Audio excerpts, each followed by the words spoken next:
Olá, eu sou a Alice. Estou aqui para convidar você a se inscrever no canal, ativar as notificações e deixar um super like. Deus abençoe você. Livro Ouse Pedir Mais, capítulo 3. Ande com Deus em oração.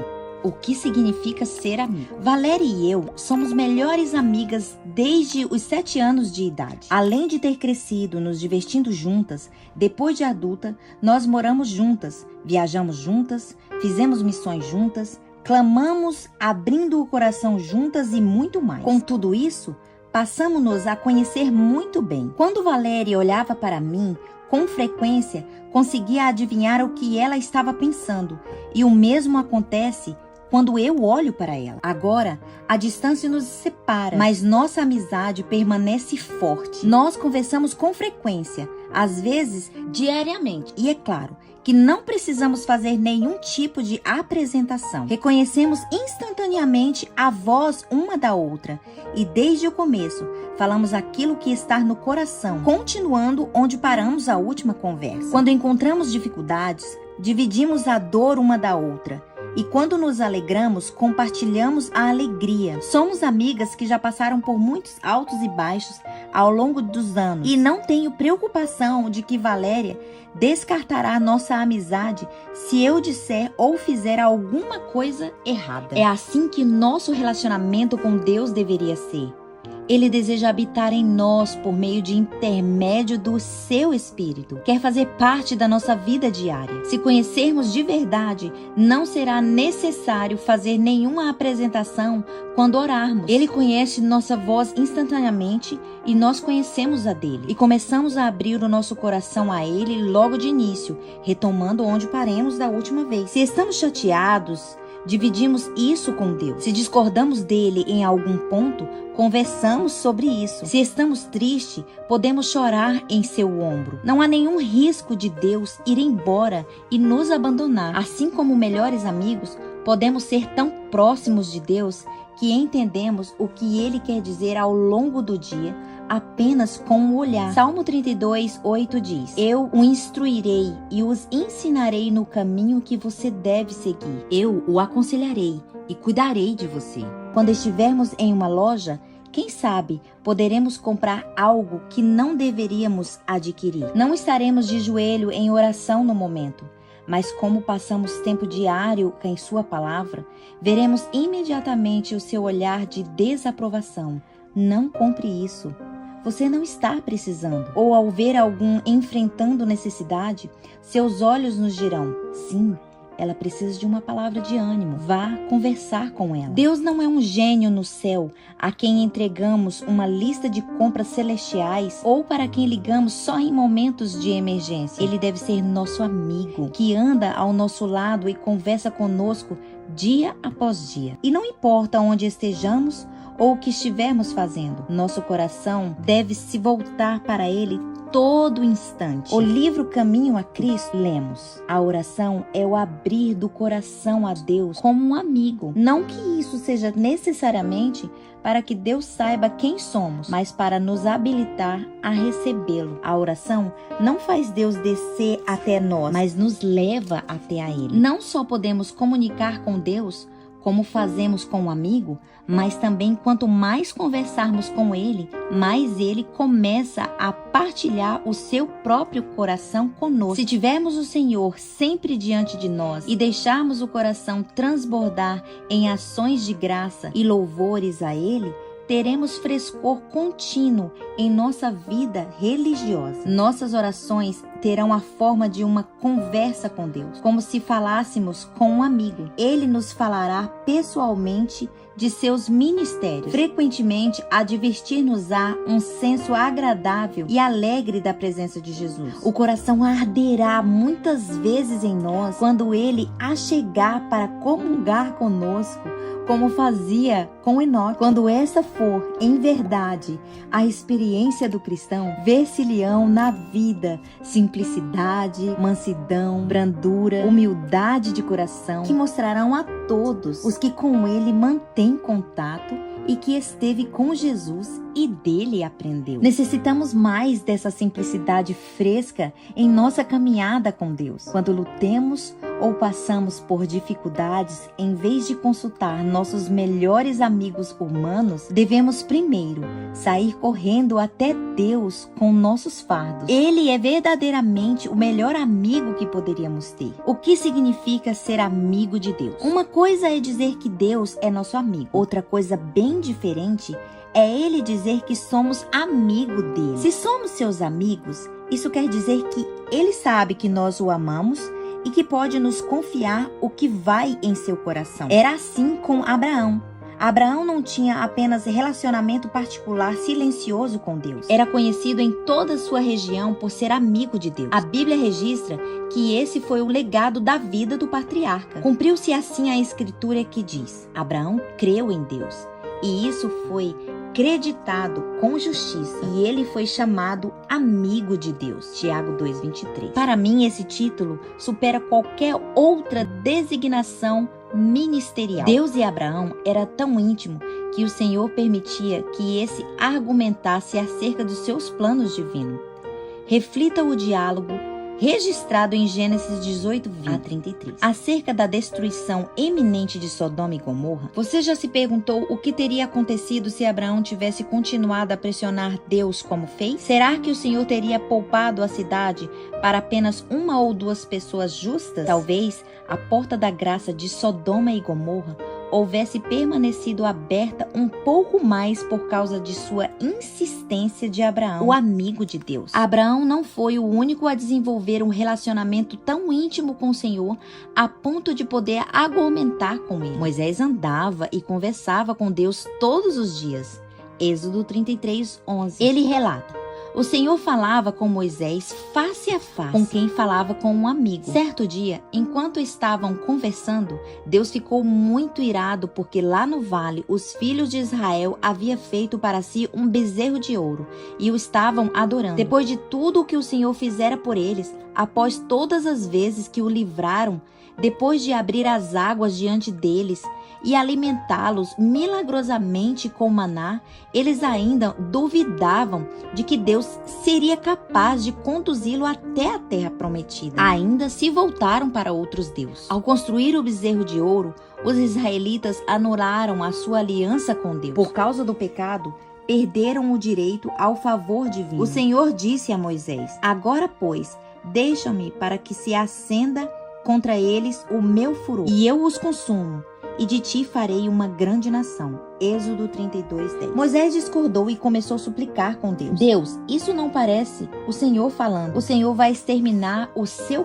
povo depois de tudo que fez para trazê-lo até aqui? Os seus inimigos dirão: esse Deus tirou o povo do Egito, mas em vez de abençoá-lo poderosamente, o destruiu. Deus, isso fará os seus inimigos não compreenderem quem o Senhor é. Esse não pode ser o melhor plano. Por favor, não faça isso. O mais surpreendente é que Moisés concluiu sua objeção ao plano Todo-Poderoso pedindo que ele se arrependesse. Torna-te do furor da tua ira, arrepende-te deste mal contra o teu povo. E como Deus reagiu a esse pedido audacioso de um amigo, então se arrependeu o Senhor do mal que dissera havia de fazer ao seu povo. Reflita no que está escrito acerca dessa história no livro Patriarcas e Profetas. Se Deus se preocupara a destruir Israel, quem poderia plantear em seu favor? Quantos não teriam deixado os pecados entregue à sua sorte? Quantos não teriam alegremente trocado 1 quilhão de labutas, encargos e sacrifícios, pagos com ingratidão e maledicência, por uma posição de comunidade e honra,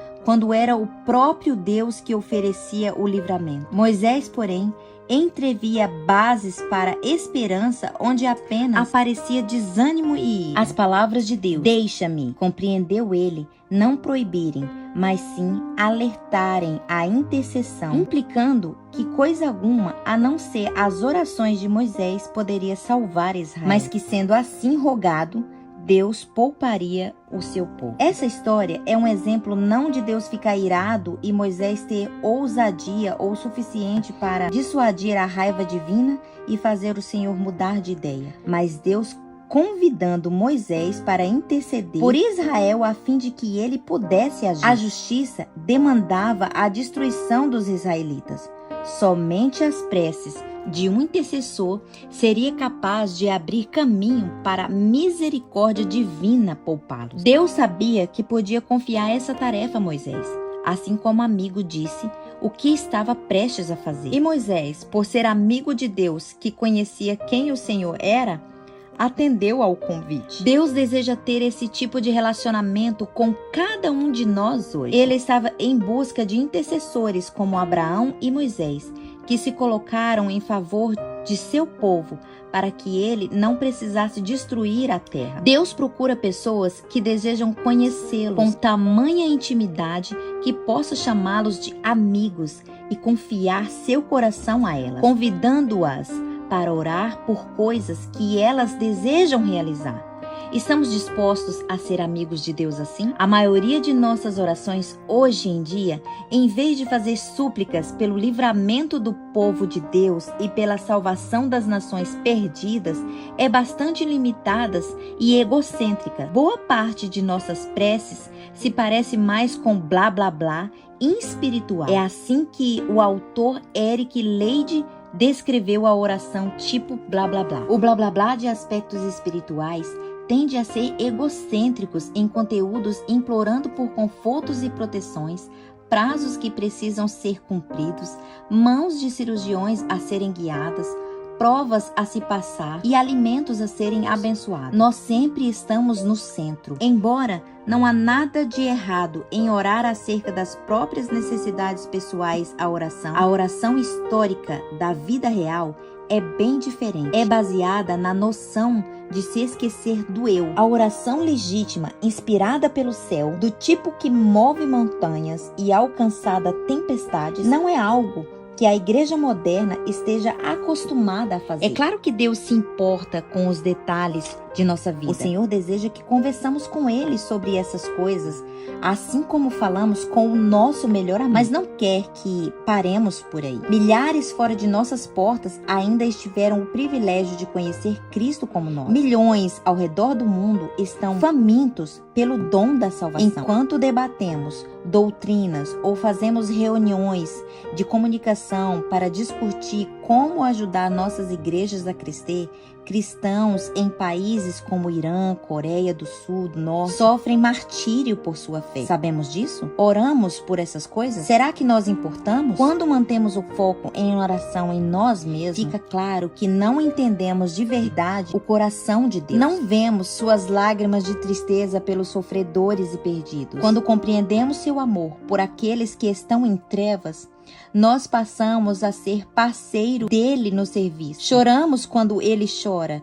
e oremos pelas preocupações dele, não só pelas nossas. Nós tornamos amigos dele de verdade. E é então que começamos a tocar o início da fronteira infinita de possibilidades na vida de fé. É nessa posição de amigos de Deus que começamos a aprender a fazer as orações históricas que mudam o mundo, assim como homens e mulheres do passado faziam com tanta frequência. Como orar pela inspiração do Espírito Santo? Ao ler as histórias incríveis de oração respondidas ao longo da Bíblia, as que mais chamam a atenção são as que relatam vitórias impossíveis em territórios tomados, pessoas libertas das trevas e escravidão, e o povo de Deus seguindo adiante com força e poder. Esse era o principal desejo de Deus nos tempos bíblicos e continua a ser sua vontade hoje. Logo, uma das chaves mais importantes para receber respostas à oração como homens e mulheres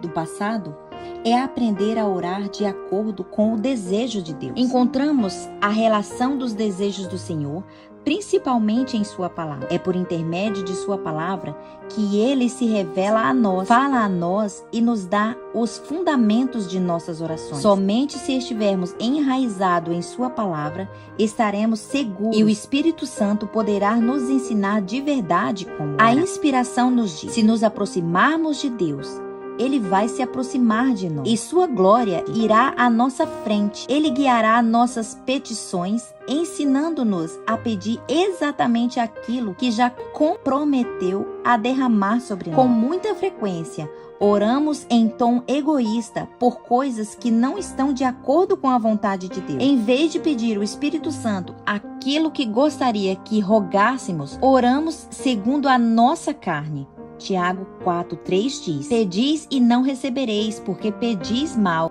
para esbanjardes em vossos prazeres. Graças a Deus, também o Espírito semelhante nos assiste em nossa fraqueza, porque não sabemos orar como convém. Mas o mesmo Espírito intercede por nós sobremaneira com gemidos inexprimíveis. E aquele que sonda os corações sabe qual é a mente do Espírito, porque segundo a vontade de Deus é que ele intercede pelos santos. Romanos 8:26 e 27. Quando oramos com o nosso coração sincero, mesmo se nosso pedido estiver errado, Deus transformará nossas orações egoístas para o nosso bem e para a sua glória. E a longo prazo, essa será, na verdade, nossa vontade. Mais do que apenas transformar nossas orações entre a terra e o céu, Ele deseja nos transformar e nos ensinar a orar. Queremos que os desejos deles se transformem nos nossos e nossos desejos se tornam os dele. E isso